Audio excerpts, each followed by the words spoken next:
Hola amigos, amigas, espero se encuentren muy bien. Hoy continúo leyéndoles la novena revelación de James Redfield. Pónganse cómodos y comencemos. Capítulo 7. Fluir. Los dos sacerdotes regresaron a la casa y yo me quedé varios minutos más observando la belleza de las montañas, tratando de obtener más energía. De pronto me desconcentré y empecé a pensar distraídamente en Will. ¿Dónde se hallaría? ¿Estaría por encontrar la novena revelación? Me lo imaginé corriendo por la jungla con la novena revelación en la mano, perseguido por montones de soldados. Pensé en Sebastián orquestando la persecución. Sin embargo, en mi ensueño era evidente que, pese a toda su autoridad, Sebastián estaba equivocado. Había malinterpretado algo en cuanto al impacto que tendrían las revelaciones en la gente. Sentí que alguien podría persuadirlo de adoptar otra postura. Bastaba con que descubriéramos qué parte del manuscrito lo amenazaba tanto. Estaba elaborando esta idea cuando evoqué a Marjorie. ¿Dónde estaría? Imaginé volver a verla.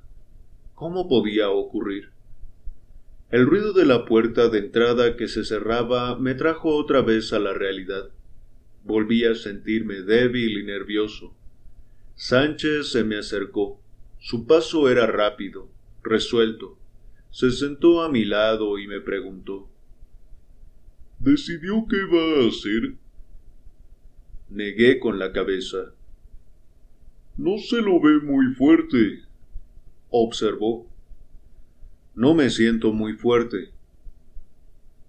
Tal vez no esté desarrollando su energía en forma sistemática. ¿A qué se refiere? Permítame que le proponga el modo en que yo obtengo energía. Tal vez mi método lo ayude cuando cree su propio procedimiento. Le hice una seña para que continuara. Lo primero que hago, explicó, es concentrarme en el medio que me rodea, como supongo también hace usted. Luego trato de recordar cómo es todo cuando me lleno de energía. Lo hago recordando la presencia que exhibe cada cosa, la belleza singular y la forma de todo, en especial las plantas y la forma en que los colores parecen brillar y lucen más resplandecientes. ¿Me sigue? Sí, yo trato de hacer lo mismo. Después, continuó, trato de experimentar esa sensación de proximidad, la sensación de que, por más lejos que algo esté, yo puedo tocarlo. Conectarme, y entonces lo aspiro. ¿Lo aspira? ¿El padre John no se lo explicó? No. Sánchez se mostró confundido. Tal vez pensara volver sobre eso y explicárselo más adelante. A menudo es muy tajante. Se va y deja a su alumno reflexionando sobre lo que enseñó, y más tarde aparece en el momento justo para agregar algo más a la enseñanza. Supongo que se proponía hablar con usted otra vez, pero nos fuimos a toda prisa. Me gustaría saber de qué se trata, dije. ¿Recuerda la sensación de plenitud que experimentó en la cima de la montaña? Preguntó. Sí. Para recuperar esa plenitud, trato de aspirar la energía con la cual acabo de conectarme. Había seguido a Sánchez mientras hablaba. El solo escuchar el procedimiento ya aumentaba mi conexión. A mi alrededor todo había aumentado en presencia y belleza. Hasta las rocas parecían tener un resplandor blanquecino, y el campo de energía de Sánchez era amplio y azul. En ese momento hacía inhalaciones profundas, conscientes, reteniendo el aire unos 5 segundos antes de exhalar. Seguí su ejemplo. Cuando visualizamos que cada inhalación incorpora energía en nosotros y nos llena como un globo, continuó, realmente nos volvemos más plenos de energía y nos sentimos más livianos y regocijados. Después de hacer varias inhalaciones, empecé a sentirme de esa manera. Una vez que aspiro la energía, continuó Sánchez, controlo para ver si experimento la emoción correcta. Como ya dije antes, considero que eso es la verdadera pauta de que me encuentro realmente conectado. ¿Se refiere al amor? Exacto. Como habíamos dicho en la misión, el amor no es un concepto intelectual ni un imperativo moral o cualquier otra cosa. Es una emoción de fondo que existe cuando uno está conectado con la energía disponible en el universo, que obviamente es la energía de Dios. El padre Sánchez me miraba con los ojos ligeramente fuera de foco. Ahí lo alcanzó, me dijo.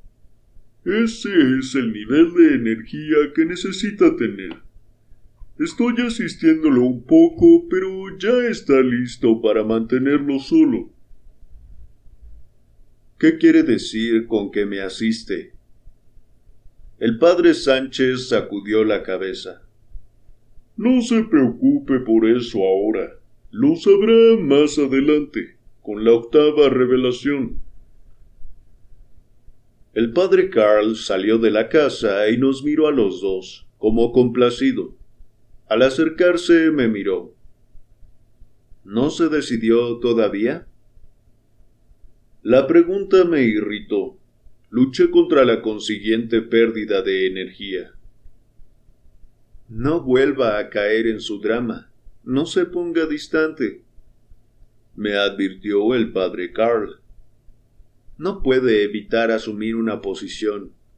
¿Qué piensa que necesita hacer? No pienso nada, repuse.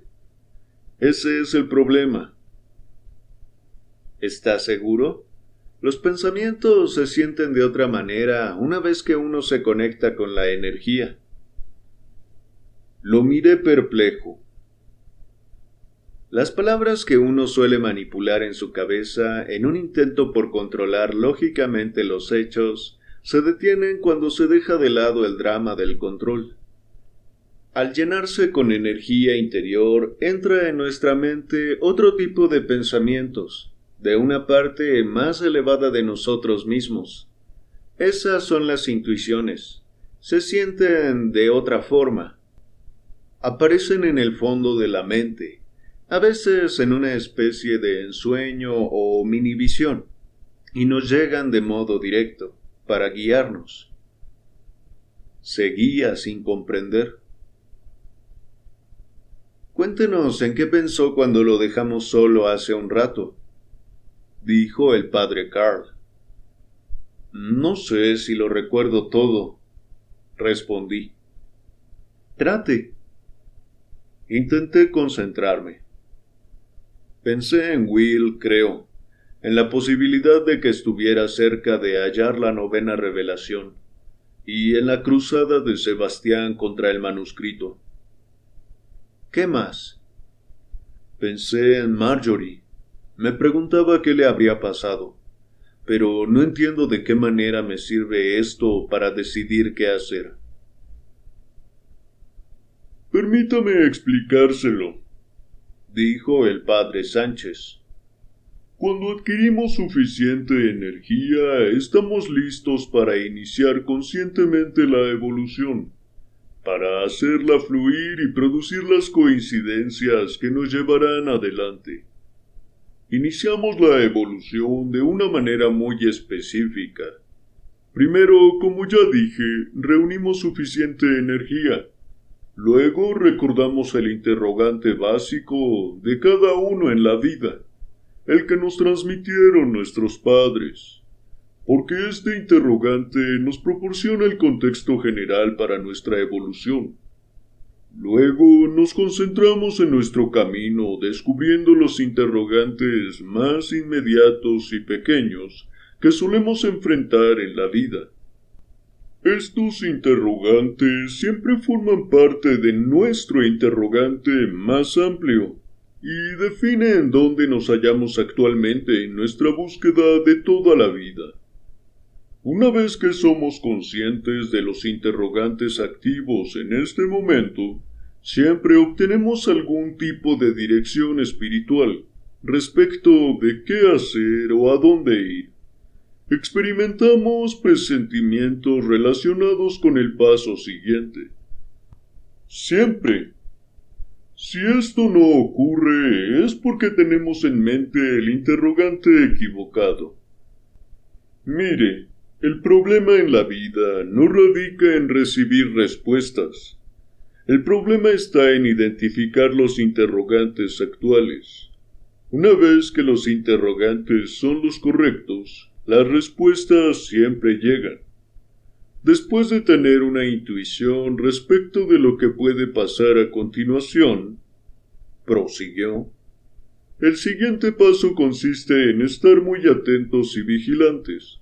Tarde o temprano se producirán las coincidencias que nos harán mover en la dirección indicada por la intuición. ¿Me sigue? Eso creo. Entonces, continuó, ¿no cree que esos pensamientos sobre Will, Sebastián y Marjorie son importantes? Piense por qué se le ocurren ahora, teniendo en cuenta la historia de su vida. Usted sabe que salió de su familia queriendo averiguar cómo convertir la vida espiritual en una aventura internamente enriquecedora, ¿cierto? Sí. Al crecer le interesaron los temas misteriosos. Estudió sociología y trabajó con gente, aunque entonces no sabía por qué lo hacía. Después empezó a despertar. Oyó hablar del manuscrito y vino a Perú. Y encontró las revelaciones una por una. Y cada una le enseñó algo sobre la clase de espiritualidad que usted busca. Ahora que ha puesto las cosas en claro, puede volverse superconsciente de esa evolución definiendo sus interrogantes actuales y viendo luego cómo aparecen las respuestas. Lo miré. ¿Cuáles son sus interrogantes actuales? Preguntó. Supongo que quiero conocer las otras revelaciones. Respondí. Quiero saber sobre todo si Will va a encontrar la 9ª revelación. Quiero saber qué le pasó a Marjorie. Y quiero saber lo de Sebastián. ¿Y qué le sugirieron sus intuiciones en cuanto a estos interrogantes? No lo sé. Imaginé que volvía a ver a Marjorie y que Will corría perseguido por tropas. ¿Qué significa? ¿Will corría? En la jungla. Tal vez le esté indicando a dónde debería ir. Iquitos está en la jungla. ¿Y Marjorie? Imaginé que la veía otra vez. ¿Y Sebastián? Fantaseé que estaba en contra del manuscrito porque lo interpretaba mal, que cambiaría de opinión si lográbamos averiguar qué pensaba, qué temía exactamente del manuscrito. Ambos hombres se miraron atónitos. ¿Qué significa? Pregunté. El padre Carl me respondió con otra pregunta. ¿Usted qué idea tiene?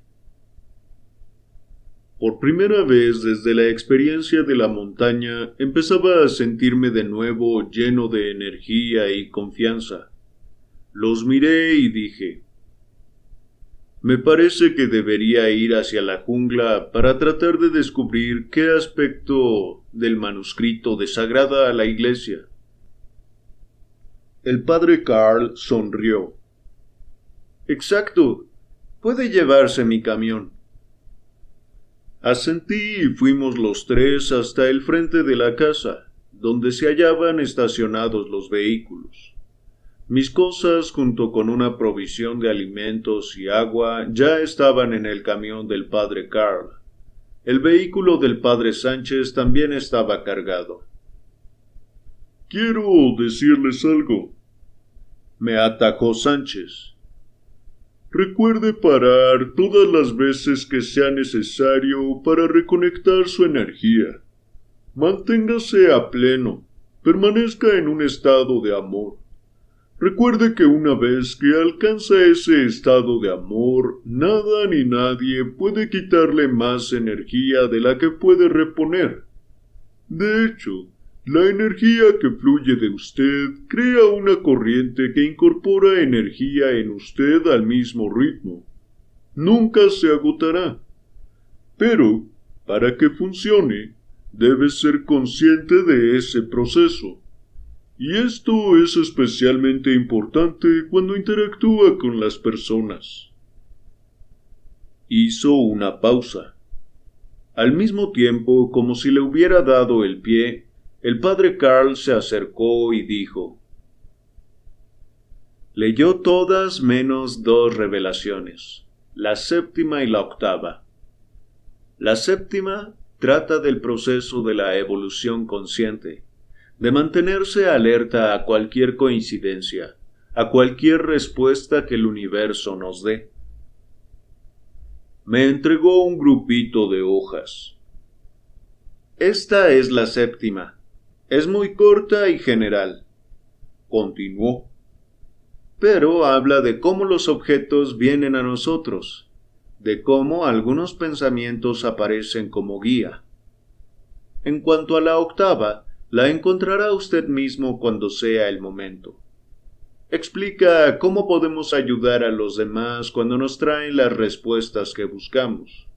Y además describe toda una nueva ética que rige la forma en la que los seres humanos deben tratarse entre sí para facilitar la evolución de todos y cada uno. ¿Por qué no puede darme la 8ª revelación ahora?, pregunté. El padre Carl sonrió y me puso la mano en el hombro. Porque creemos que no debemos. También nosotros tenemos que seguir nuestras intuiciones. Conseguirá la 8ª revelación en cuanto haga la pregunta correcta. Le dije que comprendía. Después, ambos sacerdotes se despidieron y me desearon lo mejor. El padre Carl hizo hincapié en que pronto volveríamos a vernos, y que en verdad encontraría las respuestas que debía recibir. Estábamos a punto de subir a nuestros respectivos vehículos, cuando Sánchez de pronto se dio vuelta y me miró. Tengo la intuición de que debo decirle algo. Más adelante averiguará más. Deje que su percepción de la belleza y la iridiscencia lo guíen. Los lugares y las personas que tienen respuestas para usted le resultarán más luminosos y atractivos. Asentí y subí al camión del padre Carl. Después lo seguí por el camino rocoso durante varios kilómetros hasta llegar a una bifurcación. Sánchez me hizo señas con la mano, y él y el padre Carl tomaron hacia el este. Los observé durante un instante e hice girar el viejo camión hacia el norte, rumbo a la cuenca del Amazonas. Tuve un ataque de impaciencia. Después de haber avanzado a un buen ritmo durante más de 3 horas, me encontraba parado en un cruce, incapaz de decidir entre 2 rutas. Una posibilidad era tomar a la izquierda. A juzgar por el mapa, ese camino iba hacia el norte bordeando el límite de las montañas por unos 160 kilómetros, y después giraba bruscamente hacia el este, rumbo a Iquitos. La otra ruta, la de la derecha, mantenía el mismo ángulo hacia el este a través de la jungla para llegar al mismo destino. Respiré hondo y traté de relajarme. Después eché un vistazo rápido al espejo retrovisor. Nadie. De hecho, en más de una hora no había visto a nadie, ni tránsito ni nativos a pie. Intenté librarme de la angustia que me había asaltado. Sabía que, si pretendía tomar la decisión correcta, debía relajarme y mantenerme conectado. Me concentré en el paisaje. La ruta por la selva hacia la derecha avanzaba entre un grupo de árboles grandes. Varias enormes salientes de piedra marcaban el terreno circundante. La mayoría estaban rodeadas de grandes arbustos tropicales.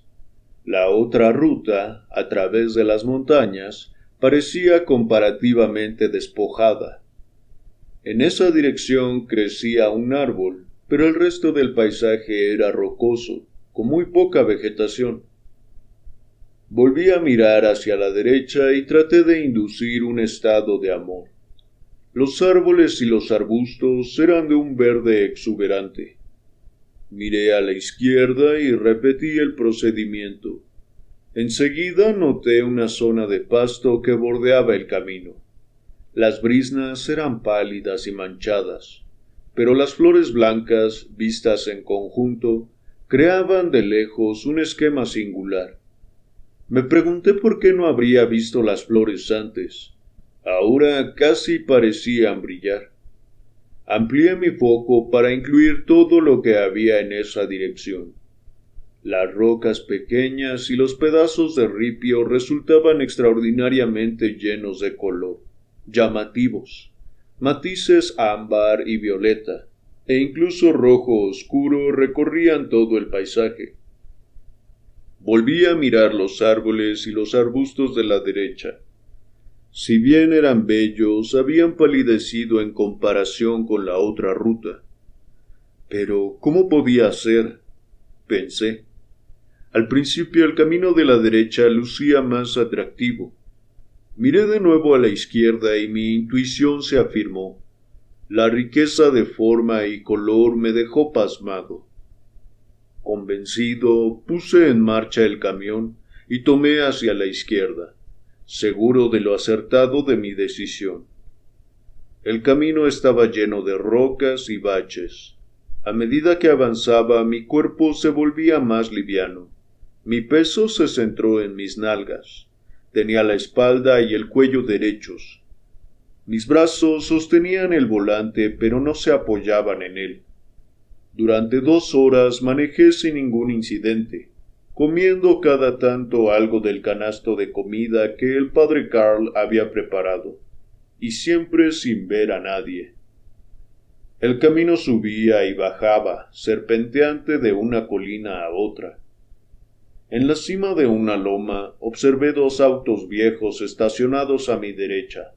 Se hallaban bastante alejados, a un costado del camino, junto a un grupo de árboles pequeños.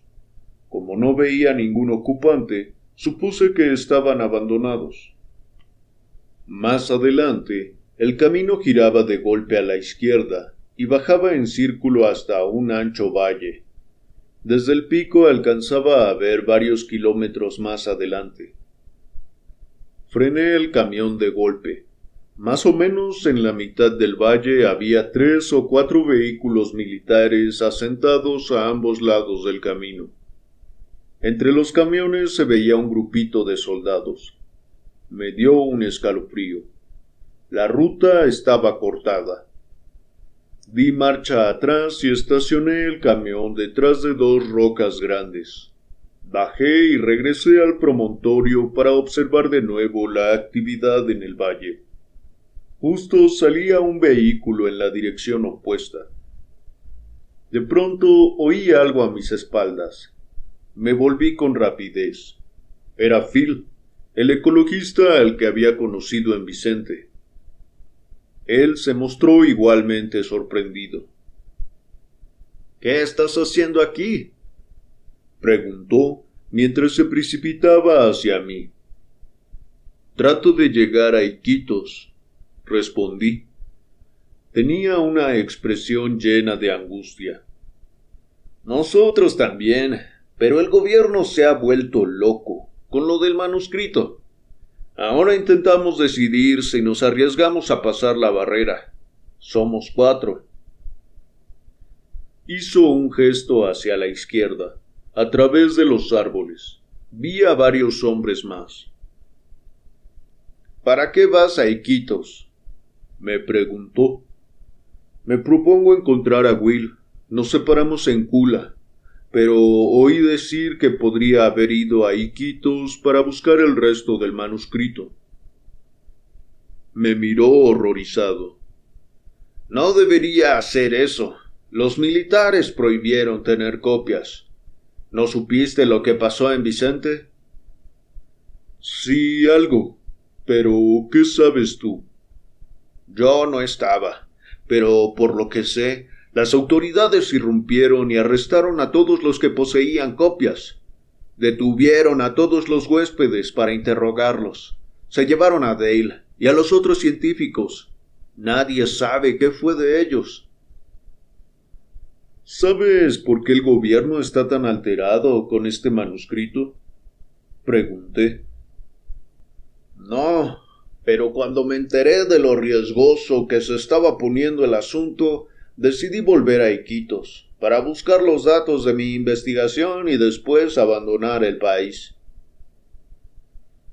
Le conté los detalles de lo que nos había ocurrido a Will y a mí después de dejar Vicente, en especial lo del tiroteo en el cordón montañoso. «¡Maldición!», exclamó. «¿Y todavía sigues dando vueltas con esa cosa?».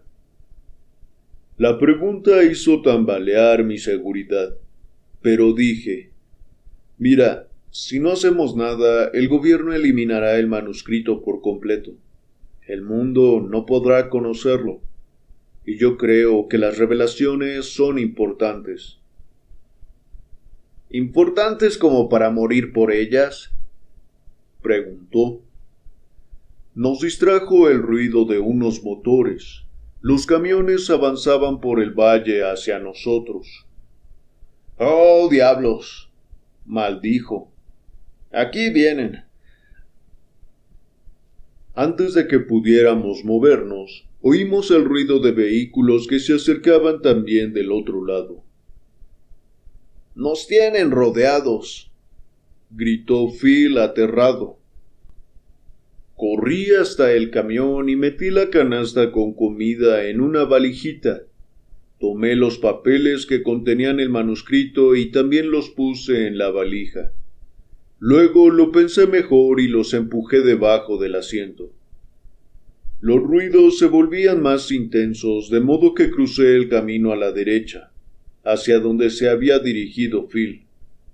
Desde lo alto de la pendiente los veía a él y a los otros hombres apiñados detrás de un grupo de rocas. Me escondí con ellos. Mi esperanza era que los camiones militares pasaran y siguieran adelante. Mi camión se hallaba fuera de la vista.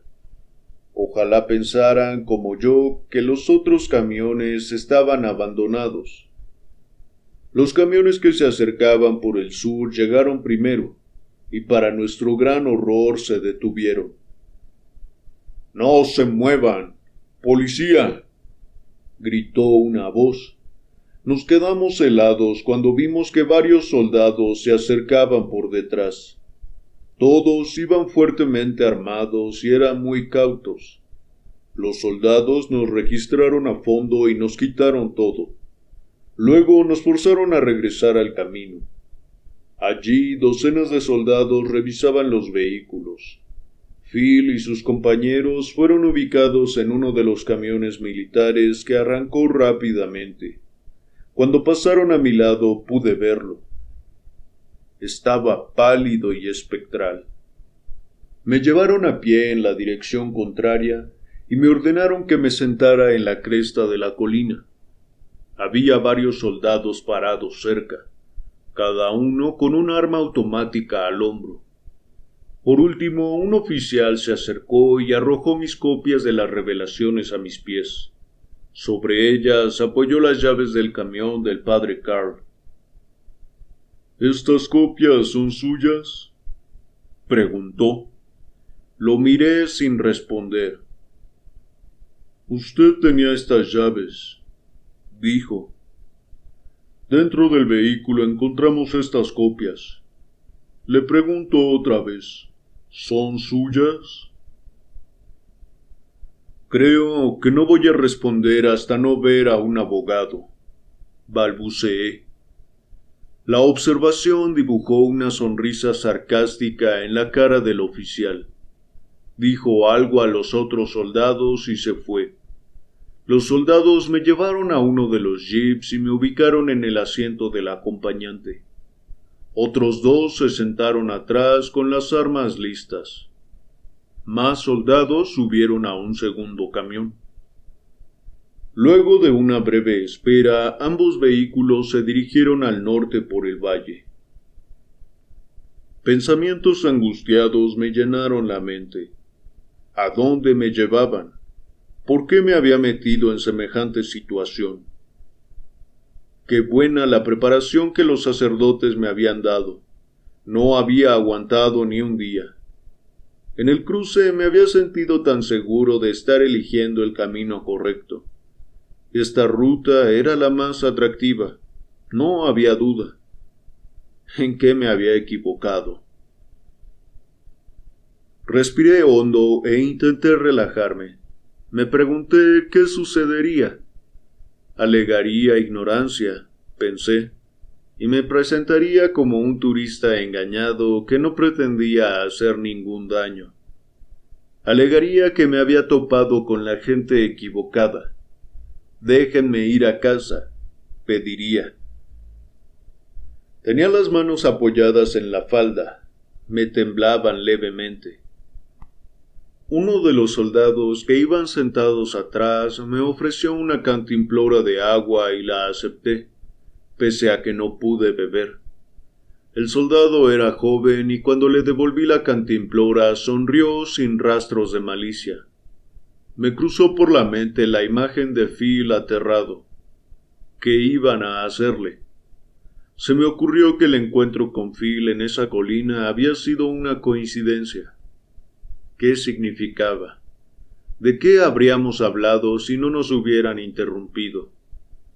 En realidad, todo lo que yo había hecho era enfatizar la importancia del manuscrito, y él, por su parte, advertirme acerca del peligro que había allí y aconsejarme que saliera antes de que me capturaran. Desgraciadamente, su consejo había llegado demasiado tarde. Durante varias horas nadie habló. El terreno era cada vez más llano, el aire más cálido. En un momento el soldado joven me entregó una lata de raciones, algo parecido a una hamburguesa. De nuevo no pude tragar nada. Después del crepúsculo la luz se desvaneció con rapidez. Me dejé llevar sin pensar, mirando adelante las luces de los faros del camión, y caí en un sueño inquieto durante el cual soñé que iba volando. Escapaba desesperadamente de un enemigo desconocido entre cientos de disparos, seguro de que en alguna parte había una llave secreta que abriría un camino hacia el conocimiento y la seguridad. En medio de uno de los estallidos gigantes vi la llave.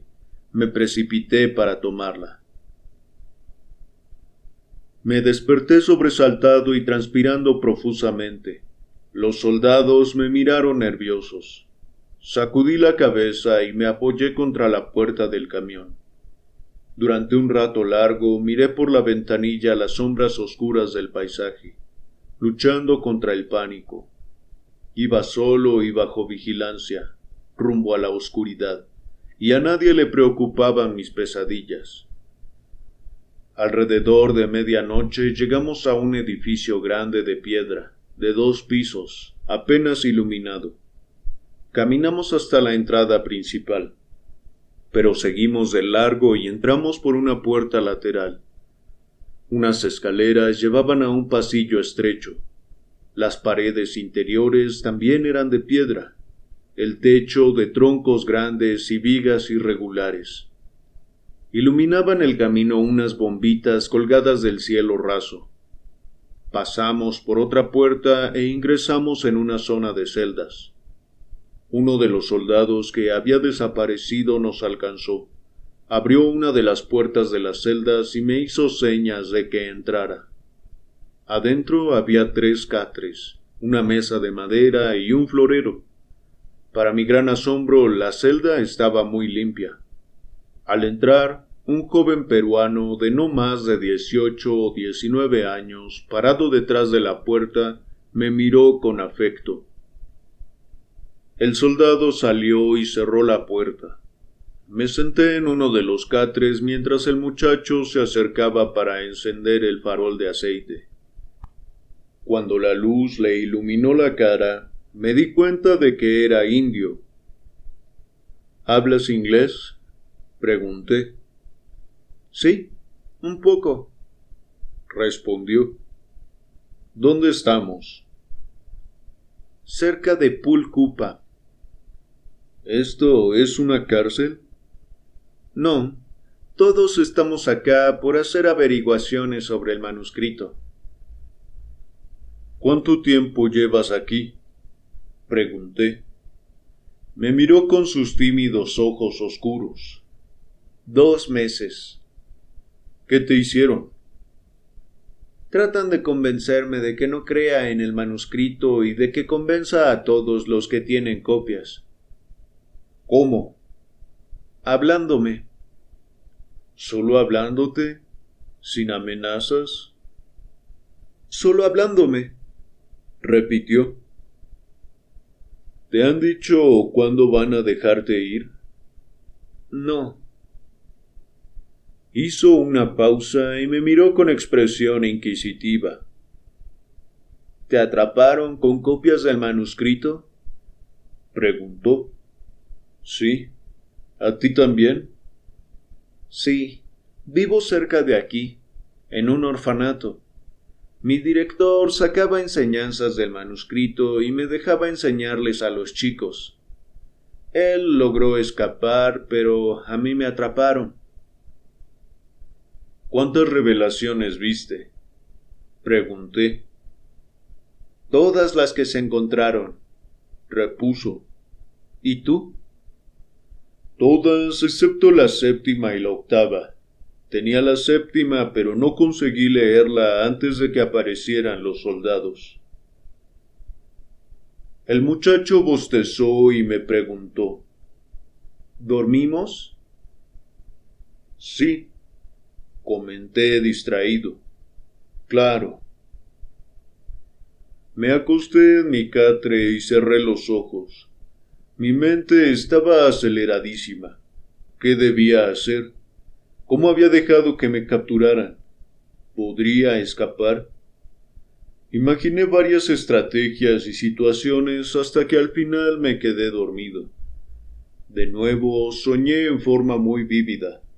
Buscaba la misma llave, pero esta vez me encontraba perdido en una selva espesa. Había caminado mucho tiempo sin rumbo, deseando hallar algún tipo de guía. En un momento se desató una fuerte tormenta eléctrica que inundó el paisaje.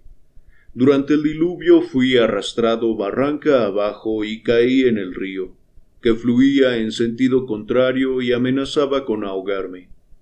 Con todo mi poder, luché contra la corriente durante un lapso que me pareció durar siglos. Por último, logré salir del torrente aferrándome a la orilla rocosa. Trepé por las rocas y los acantilados escarpados que bordeaban el río, subiendo cada vez más e internándome en zonas aún más dificultosas. Si bien había reunido todas mis fuerzas y habilidad para abrirme paso por los acantilados, En un momento quedé peligrosamente pegado a la cara de la roca, sin poder avanzar. Miré hacia abajo. Me di cuenta, lleno de estupor, de que el río contra el cual acababa de luchar fluía hasta salir de la selva y desembocaba en una playa y una pradera. En la pradera rodeada de flores estaba la llave. Entonces me resbalé y me precipité hacia abajo hasta caer en el río y hundirme. Me incorporé en el catre, me faltaba el aire. El joven indio, que al parecer ya estaba despierto, se acercó. «¿Qué te pasa?», me preguntó. Tomé aire y miré a mi alrededor. Recién entonces vi dónde me hallaba. También noté que la habitación tenía una ventana y que ya había claridad afuera. «Fue solo una pesadilla», dije. Me sonrió como si le complaciera lo que había dicho. «Las pesadillas contienen mensajes importantísimos», comentó. «¿Mensajes?», pregunté. Me levanté y me puse la camisa. Me pareció que lo incomodaba tener que dar explicaciones. «La séptima revelación habla de los sueños», dijo. «¿Qué dice?». «Dice como... ¿interpretarlos?». «Sí». «¿Qué dice al respecto?». «Que hay que comparar la historia del sueño con la historia de nuestra vida». Pensé por un momento, sin entender muy bien qué significaba esa instrucción. «¿A qué te refieres con comparar historias?». El muchacho indio apenas me miraba. «¿Quieres interpretar tu sueño?». Asentí y le conté qué había sentido. Me escuchó con atención y luego me indicó: «Compara partes de la historia con tu vida». Lo miré. «¿Por dónde empiezo?». «Por el principio. ¿Qué hacía al comienzo del sueño?». «Buscaba una llave en una selva». «¿Cómo te sentías?». «Perdido». «Compara esa situación con tu situación real». «¿Es posible que se relacionen?». Reflexioné. Estoy buscando algunas respuestas sobre el manuscrito y es absolutamente cierto que me siento perdido. «¿Y qué más te ocurre en la vida real?», me preguntó. «Me atraparon», dije. «Pese a todo lo que intenté hacer, me encerraron. Lo único que me queda es tratar de convencer a alguien de que me deje volver a mi país». «¿Luchas para que no te atrapen?». «Por supuesto». «¿Qué pasó después en el sueño?». «Luché contra la corriente». «¿Por qué?». Preguntó. Empecé a captar a dónde quería llegar. «Porque en ese momento pensé que me ahogaría». «¿Y si no hubieras luchado contra el agua?». «El agua me habría llevado hasta la llave». «¿Qué quieres decir? ¿Que si no lucho contra esta situación, tal vez encuentre las respuestas que busco?». Nuevamente pareció incomodarse. «Yo no digo nada. Lo dice el sueño». Me quedé pensativo. ¿Sería correcta esa interpretación? El indio me miró y preguntó: «Si tuvieras que experimentar otra vez el sueño, ¿qué cambiaría?». «No me resistiría al agua, aunque me diera la impresión de que podría matarme. Elegiría mejor». «¿Qué te amenaza ahora?». «Supongo que los soldados, estar detenido». «Entonces, ¿Cuál es el mensaje para ti? ¿Crees que el mensaje de los sueños es que vea esta captura como algo positivo? No me respondió. Se limitó a sonreír. Yo estaba sentado en mi catre con la espalda contra la pared. La interpretación me entusiasmaba. Si era acertada, significaba que después de todo en el cruce de rutas no me había equivocado, que todo formaba parte de lo que debía ocurrir. ¿Cómo te llamas?, pregunté. Pablo, respondió. Me presenté y le conté brevemente la historia de mi viaje a Perú y lo que había pasado. Pablo estaba sentado en su catre, con los codos en las rodillas. Tenía el pelo corto y negro y era muy delgado. ¿Por qué estás aquí?, preguntó. Para averiguar algo sobre ese manuscrito, respondí. ¿Por qué específicamente?, volvió a preguntarme. Para averiguar qué dice la séptima revelación y para saber qué les pasó a unos amigos, Will y Marjorie. Y supongo que para averiguar por qué la Iglesia se opone tanto al manuscrito. Aquí hay muchos sacerdotes con los que puedes hablar, dijo. Pensé un instante en lo que había dicho y pregunté. ¿Qué más dice la séptima revelación sobre los sueños? Pablo me contó que los sueños nos dicen sobre nuestra vida algo que se nos está pasando por alto. Después me dijo otra cosa, pero en lugar de escuchar me puse a pensar en Marjorie. Veía su cara muy nítida en mi mente, y me preguntaba dónde se hallaría. Luego la vi corriendo hacia mí y sonriéndome. De pronto tomé conciencia de que Pablo había dejado de hablar. Lo miré. Lo lamento, mi mente se dispersó. Me excusé. ¿Qué decías? Está bien, respondió. ¿En qué pensabas? En una amiga. Me miró como queriendo ahondar en el tema, pero alguien se acercó a la puerta de la celda. A través de las barras vimos a un soldado que corría el cerrojo. Es hora de desayunar, anunció Pablo. El soldado abrió la puerta y con una seña nos indicó que saliéramos al pasillo. Pablo caminó adelante por el corredor de piedra. Llegamos a una escalera y subimos un piso hasta un pequeño comedor. 4 o 5 soldados estaban parados en el rincón de la habitación, en tanto que varios civiles, 2 hombres y una mujer, hacían cola esperando que los atendieran. Me quedé paralizado. No podía creer lo que veía. La mujer era Marjorie. Al mismo tiempo ella me vio. Se cubrió la boca con la mano y abrió los ojos sorprendida.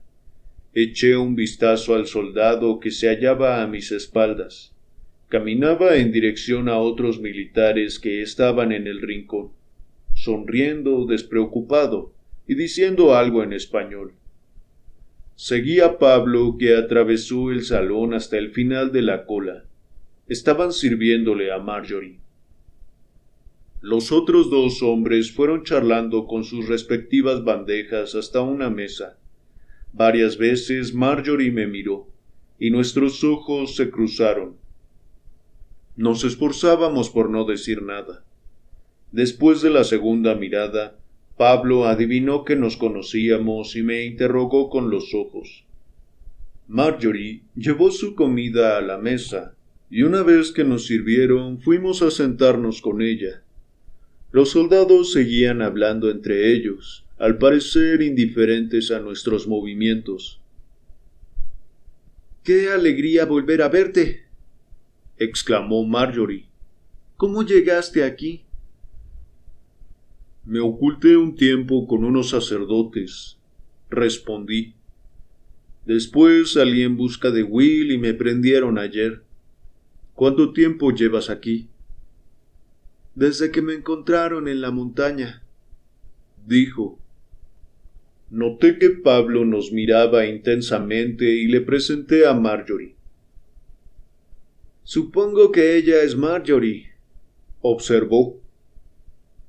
Hablaron brevemente y luego le pregunté a Marjorie. ¿Qué más pasó? No mucho, repuso. Ni siquiera sé por qué me han detenido. Todos los días me llevan para que me interrogue uno de los sacerdotes o uno de los oficiales. Quieren saber cuáles eran mis contactos en Vicente, y si sé dónde hay más copias, una y otra vez.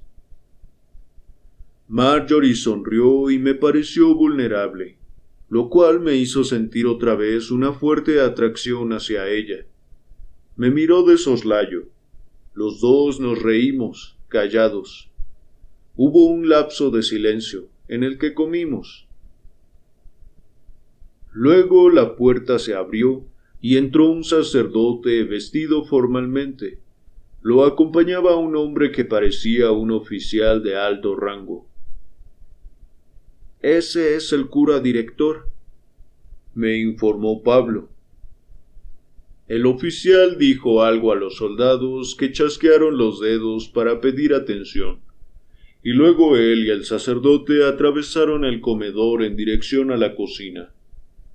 El cura me miró. Nuestros ojos se cruzaron durante un largo segundo. Desvié la vista y comí un bocado tratando de no llamar la atención. Ambos hombres siguieron hacia la cocina y desaparecieron. ¿Ese era uno de los sacerdotes con los que hablaste? Le pregunté a Marjorie.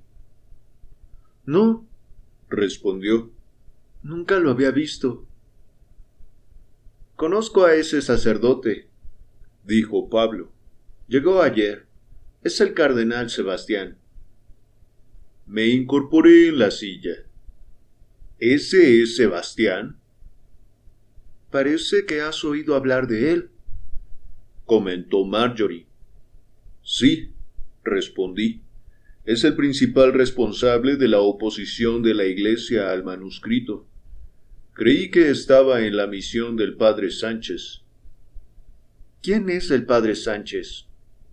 Quiso saber Marjorie. Estaba por decírselo cuando el soldado que nos había escoltado se acercó a la mesa y nos ordenó a Pablo y a mí que lo siguiéramos.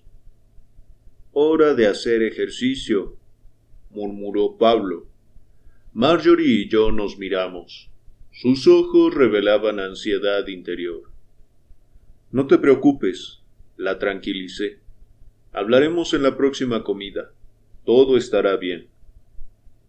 Mientras me retiraba me pregunté si mi optimismo era realista. Esa gente podía hacernos desaparecer sin rastros en cualquier momento. El soldado nos guió hasta un vestíbulo pequeño y atravesamos una puerta que daba a una escalera exterior.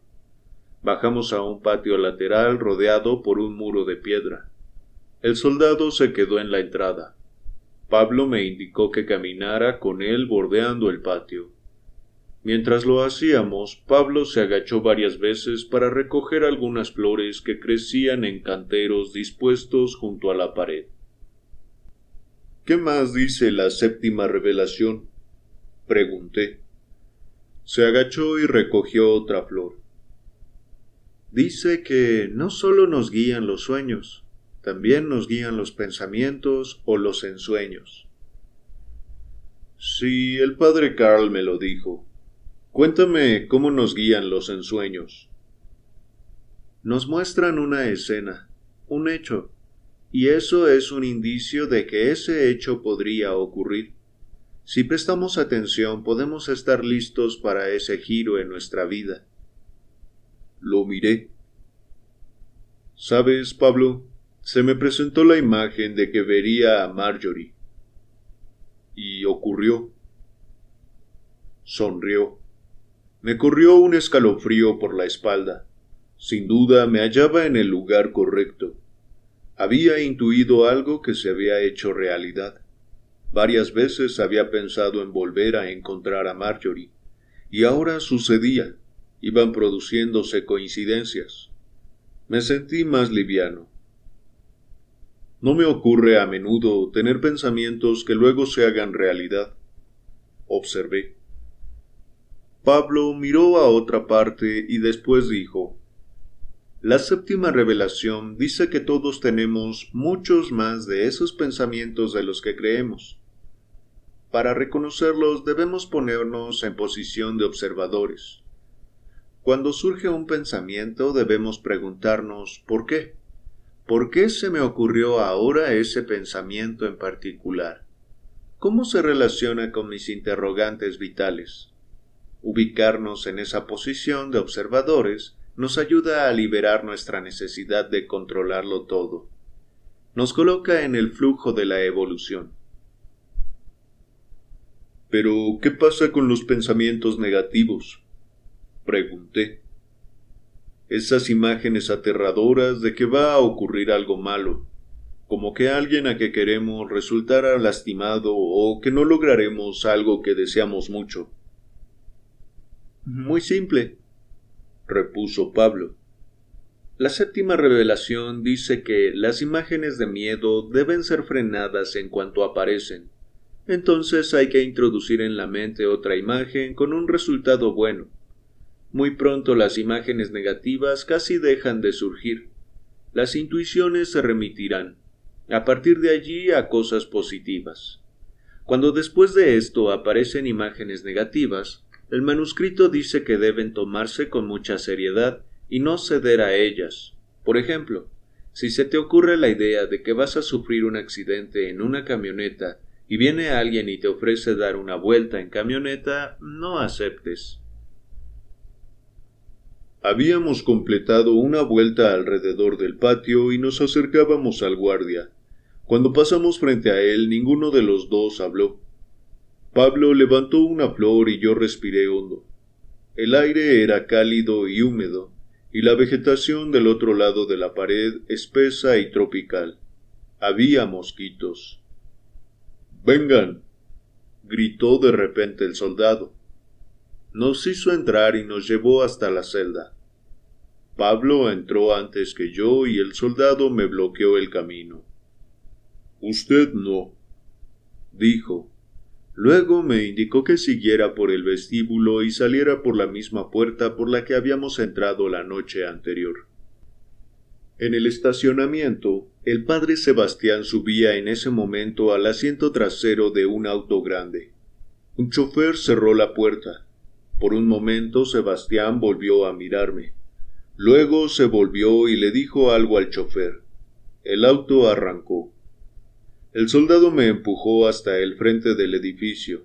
Entramos y fuimos hasta una oficina. Me ordenaron sentarme en una silla de madera frente a un escritorio metálico blanco. A los pocos minutos, un sacerdote petizo y de pelo ceniciento, de unos 30 años, entró y se sentó al escritorio sin dar muestras de notar mi presencia. Examinó un expediente durante un rato y luego levantó la vista. Los anteojos redondos con armazón dorada le daban un aspecto intelectual.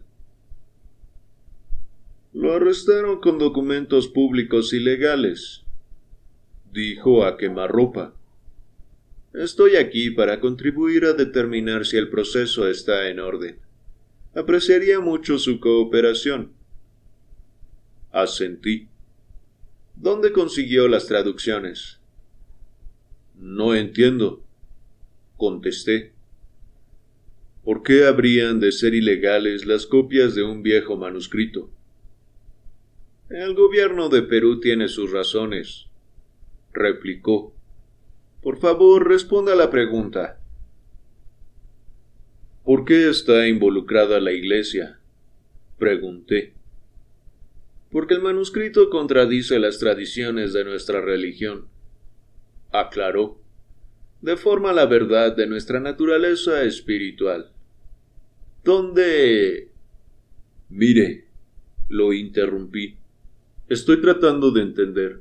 No soy más que un turista que se interesó en ese manuscrito. No soy una amenaza para nadie. Solo quiero saber por qué es tan alarmante.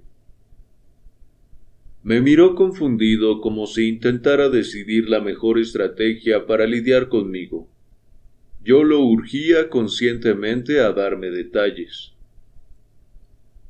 La Iglesia considera que el manuscrito está confundiendo a nuestro pueblo, dijo con cautela.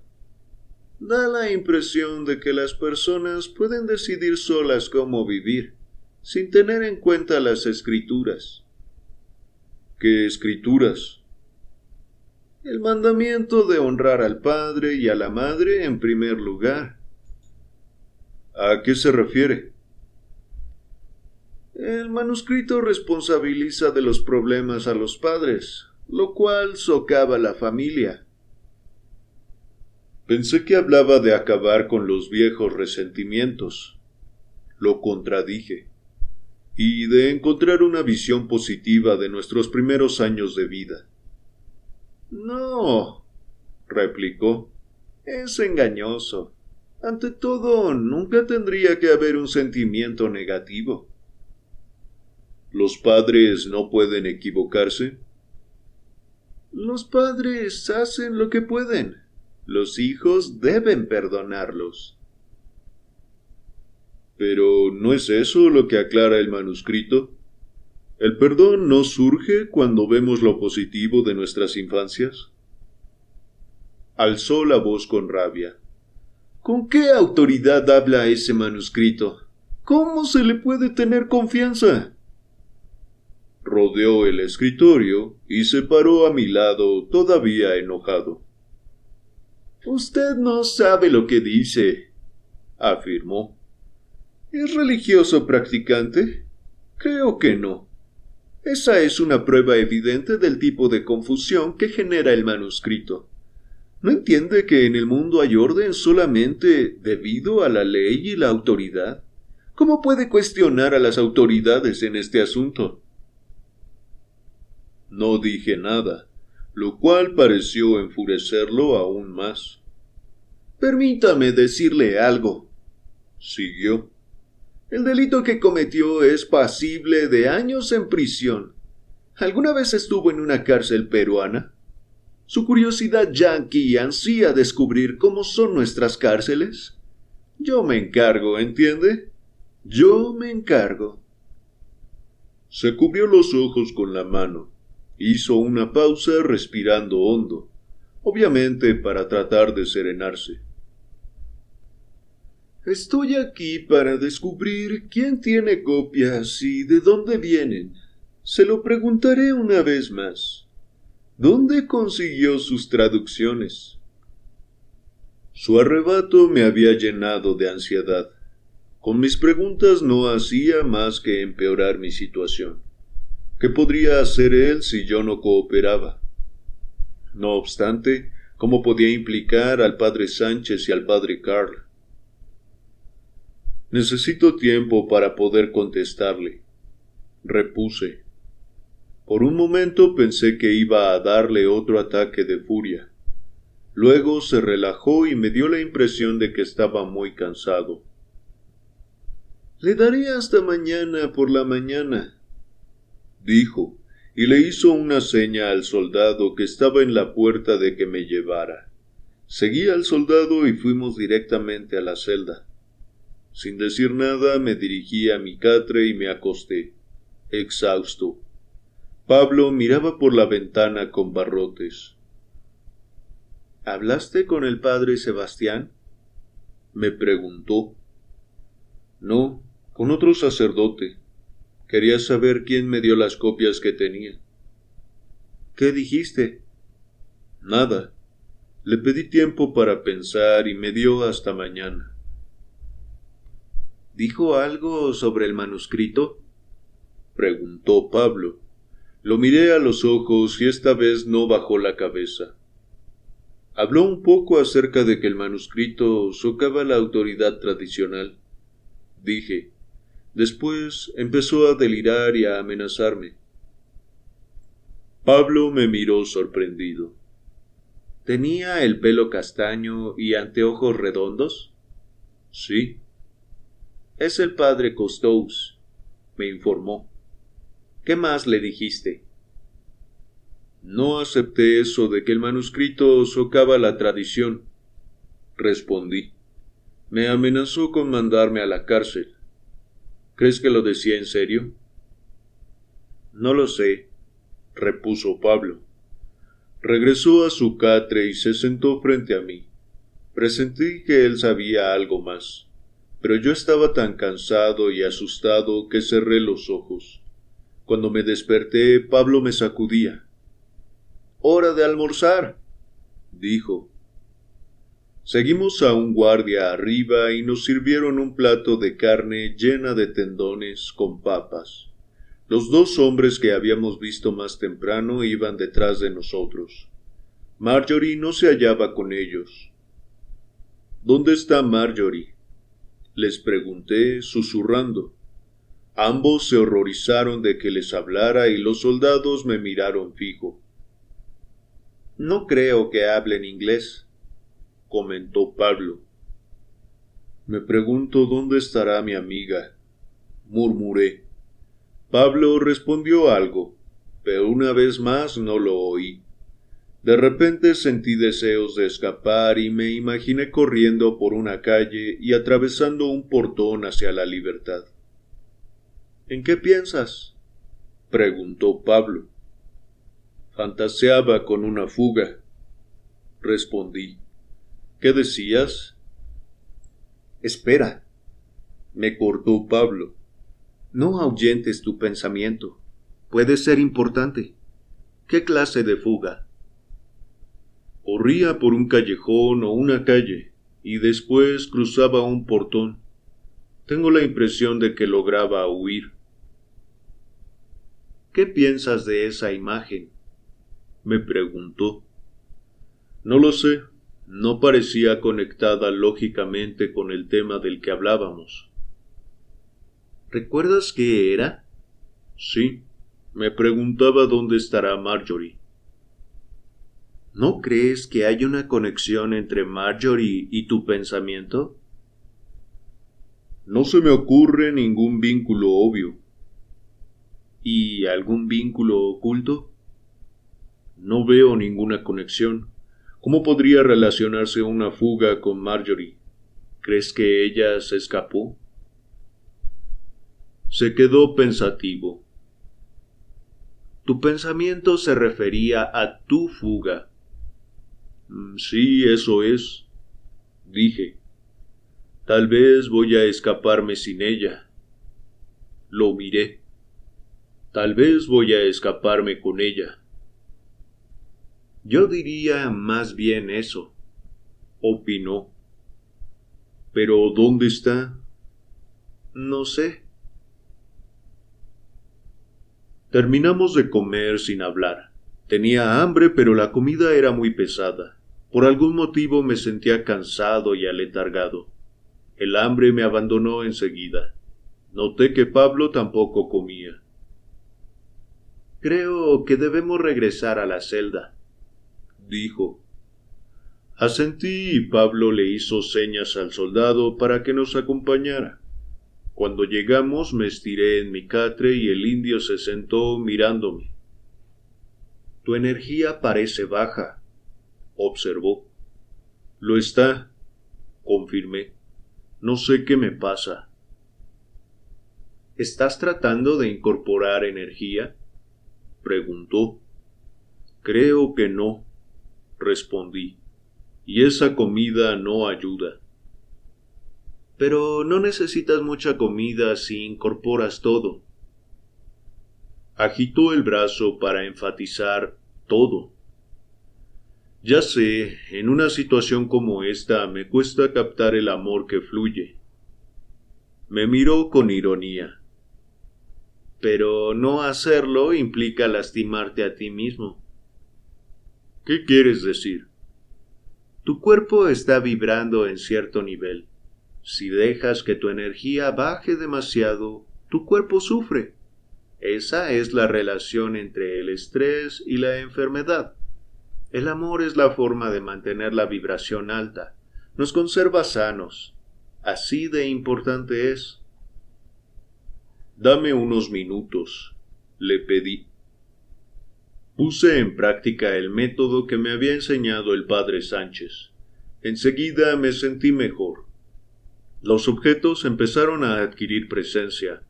Cerré los ojos y me concentré en esa sensación. Muy bien, aprobó Pablo.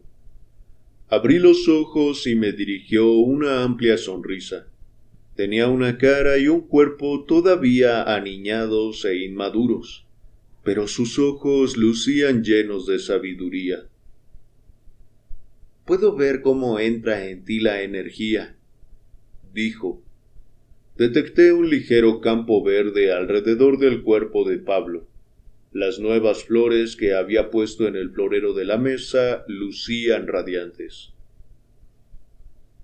Para captar la séptima revelación y entrar realmente en el movimiento de la evolución, hay que reunir todas las revelaciones en una forma de ser, explicó. No dije nada. ¿Puedes resumir cómo cambió el mundo para ti como consecuencia de las revelaciones?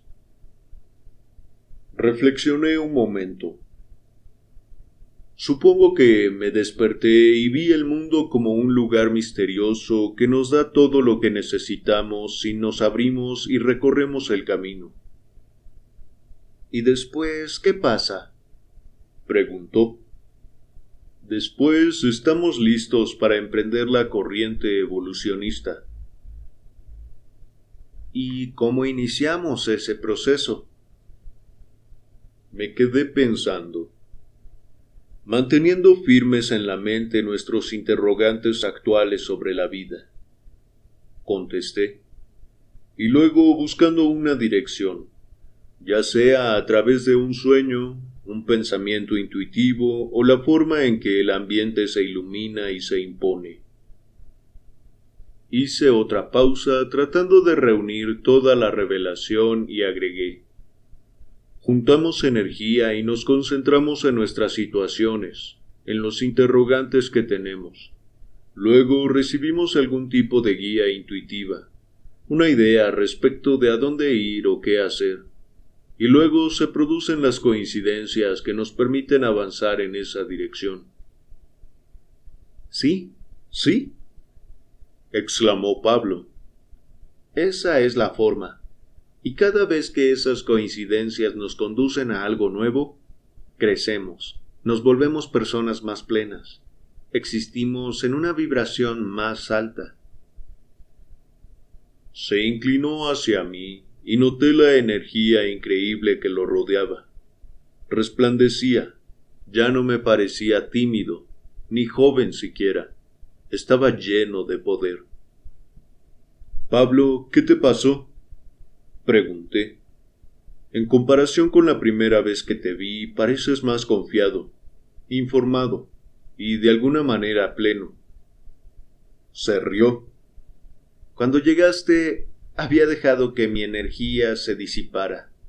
Al principio pensé que tal vez podrías ayudarme con mi flujo de energía, pero me di cuenta de que todavía no habías aprendido a hacerlo. Eso se aprende en la octava revelación. Me sentí confundido. ¿Qué fue lo que no hice? Debes aprender que en realidad todas las respuestas que misteriosamente nos llegan vienen de otras personas. Piensa en todo lo que aprendiste desde que estás en Perú. ¿Las respuestas no te llegaron, acaso, a través de las acciones de otras personas que conociste misteriosamente? Me quedé pensando. Tenía razón. Había encontrado a las personas indicadas en el momento indicado. Charlene, Dobson, Will, Dale, Marjorie, Phil, Renaud, el padre Sánchez y el padre Carl. Ahora Pablo. El manuscrito mismo fue redactado por una persona, agregó Pablo. Pero no todas las personas que encuentres poseerán energía o claridad para revelarte el mensaje que tienen para ti. Debes ayudarlas enviándoles energía. Hizo una pausa. Me dijiste que habías aprendido a proyectar tu energía hacia una planta concentrándote en su belleza, ¿recuerdas? Sí. Bueno, debes hacer exactamente lo mismo al proyectar hacia una persona. Cuando la energía entra en ella, la ayuda a ver su verdad, y luego te puede dar esa verdad a ti. El padre Costous es un ejemplo, continuó. Tenía un mensaje importante para ti, que tú no le ayudaste a revelar. Trataste de exigirle respuestas, y eso creó una competencia por la energía entre tú y él. Cuando lo sintió, el drama de su infancia, su intimidador, copó la conversación. ¿Qué se supone que debí decir? Pregunté. Pablo no respondió. Volvimos a oír a alguien ante la puerta. Entró el padre Costous. Saludó a Pablo con un movimiento de cabeza y sonrió apenas. Pablo le dirigió una sonrisa abierta como si el sacerdote de veras le agradara. El padre Costous desvió la mirada hacia mí y su expresión se endureció. La angustia me cerró el estómago. «El cardenal Sebastián quiere verlo», me anunció. «Será trasladado a Iquitos esta tarde. Le aconsejo que responda a todas sus preguntas». «¿Para qué quiere verme?», pregunté. «Porque el camión en que fue capturado pertenece a uno de nuestros sacerdotes. Suponemos que recibió las copias del manuscrito de él». «Que uno de nuestros propios religiosos infrinja la ley es muy serio». Me miró con determinación. Miré a Pablo, que me alentó a continuar. ¿Cree que el manuscrito está perjudicando su religión?, le pregunté amablemente a Costous. Me miró con aire condescendiente. «No solo nuestra religión, la religión de todos. ¿Cree que no hay un plan para este mundo? Dios lo controla todo. Él determina nuestro destino. Nuestra tarea es obedecer las leyes establecidas por Dios. La evolución es un mito. Dios crea el futuro como Él lo quiere. Decir que los seres humanos pueden hacerse evolucionar a sí mismos deja a Dios fuera de juego. Permite que las personas sean egoístas y distantes, y crean que lo importante es su evolución, no el plan de Dios. Se tratarán unas a otras aún peor que ahora». No se me ocurrió ninguna otra pregunta.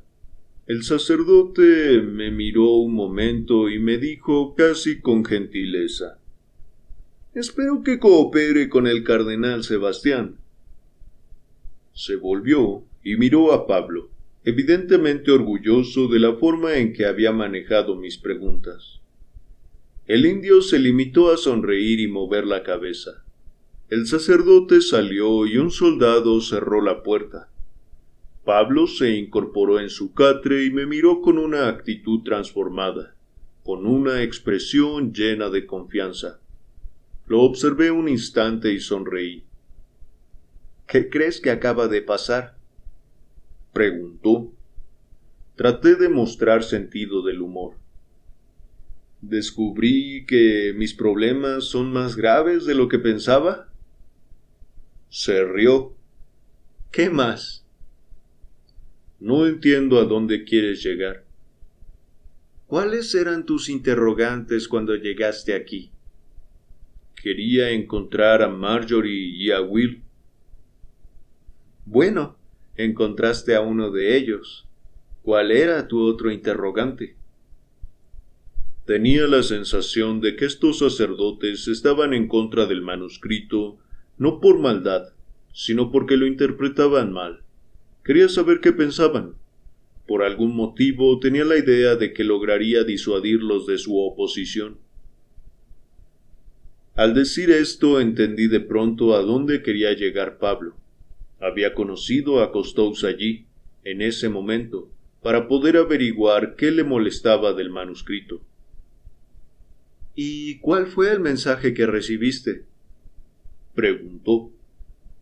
¿El mensaje? Sí, el mensaje. Lo miré. Lo que les molesta es la idea de participar en la evolución, ¿verdad? Sí. Tiene sentido, reflexioné.